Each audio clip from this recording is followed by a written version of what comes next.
C'est l'une des images les plus puissantes de cette guerre. Hier soir, alors que Trump menaçait de détruire chaque centrale électrique et chaque pont d'Iran, des milliers d'Iraniens sont sortis dans les rues.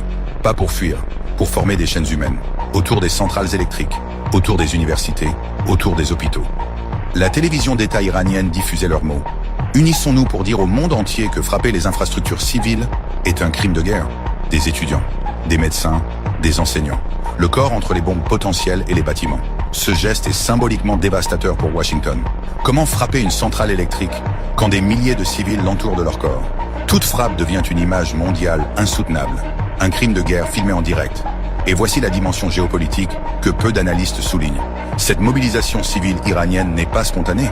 Le gouvernement iranien l'a organisée. Mais ça ne la rend pas moins réelle. Parce que dans un pays où des millions de personnes s'étaient soulevées contre ce même régime en janvier, voir des Iraniens se mettre en bouclier humain pour défendre leur pays contre une puissance étrangère, ça change la dynamique intérieure du conflit. L'ennemi extérieur, même quand on déteste son gouvernement, peut redonner de la cohésion nationale à un peuple fracturé. C'est le paradoxe des guerres d'agression. Elles peuvent renforcer le régime qu'elles cherchent à renverser. Trump a finalement renoncé à frapper les centrales. Le cessez-le-feu a été annoncé. Mais ces images de chaînes humaines autour des centrales iraniennes resteront dans les mémoires. Et elles montrent que les peuples, parfois, font de la géopolitique avec leur corps.